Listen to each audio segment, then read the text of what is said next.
ఇక AP CM చంద్రబాబుకు ఉపయోగించే స్టాండ్ బై హెలికాప్టర్ ప్రమాదానికి గురికావడంతో డీజీసీఏతో పాటు హెలికాప్టర్ కంపెనీ దర్యాప్తు ప్రారంభించింది. ఈ దర్యాప్తులో కీలక విషయాలు వెలుగులోకి వస్తున్నాయి. పూణేలో దట్టమైన మేఘాలు ఉండడంతో ప్రమాదం జరిగిందని ప్రాథమికంగా తేల్చేశారని సమాచారం.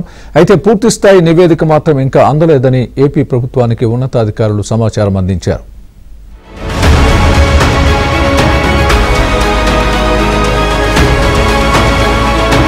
దేశంలో అత్యంత భద్రతలో ఉండే అతి కొద్ది మంది వ్యక్తుల్లో ఏపీ సీఎం చంద్రబాబు నాయుడు ఒకరు.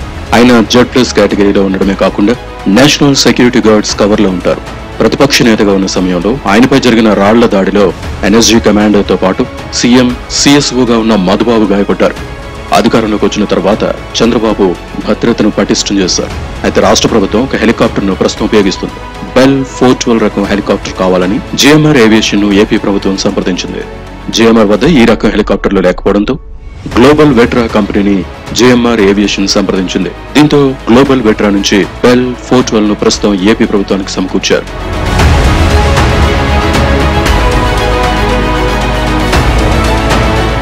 అయితే వారం రోజుల క్రితం గ్లోబల్ వెట్రా కంపెనీ హర్యానా ఎన్నికల కోసం బీజేపీ నేతలకు అద్దెకిచ్చేందుకు ఏపీ సీఎం ఉపయోగిస్తున్న బెల్ 412 హెలికాప్టర్ ను మార్చేసి అగస్టా వెస్ట్లాండ్ కు చెందిన 139 హెలికాప్టర్ ను ఏపీకి పంపాలని నిర్ణయించింది.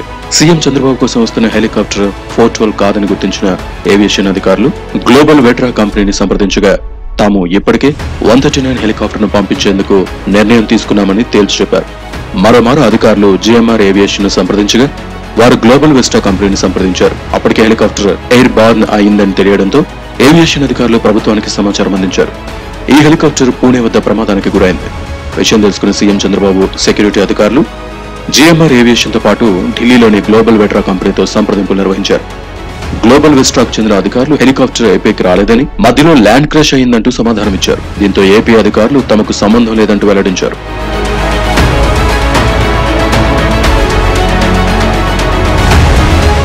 హెలికాప్టర్ ప్రమాదంపై డీజీసీఏ ప్రతినిధితో పాటు గ్లోబల్ వెట్రా కంపెనీకి చెందిన ప్రతినిధి కలిసి పైలట్, సిబ్బంది స్టేట్మెంట్లతో పాటు ఏటీసీతో జరిగిన సంభాషణకు సంబంధించిన బ్లాక్ బాక్స్ ను స్వాధీనం చేసుకుని విచారణ జరుపుతున్నారు. పూణేలో ప్రమాదం జరిగిన ప్రాంతంలో వాతావరణం సరిగాలేదని, దట్టమైన మేఘాలు ఉండడం వల్ల హెలికాప్టర్ ను పైలట్ కిందకు దించారని, దట్టమైన మేఘాలు దాటిన తర్వాత అసెండింగ్ చేయలేకపోవడంతో ల్యాండింగ్ అవుతూ క్రాష్ అయినట్లు ప్రాథమిక సమాచారాన్ని ఏపీ ప్రభుత్వానికి పంపినట్లు తెలిసింది.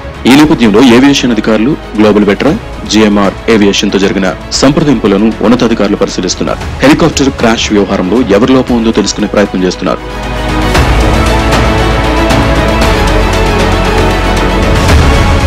ఉన్నతాధికారులు జరుపుతున్న విచారణలో దోషులుగా ఎవరు తేలినా వదిలిపెట్టే ప్రసక్తే లేదని ఓ ఉన్నతాధికారి ఆఫ్ ది రికార్డుగా చెప్పారు.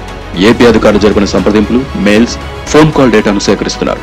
త్వరలో డీజీసీఏ నివేదికతో పాటు ఉన్నతాధికారుల నివేదికలు ప్రభుత్వానికి చేరనున్నాయి.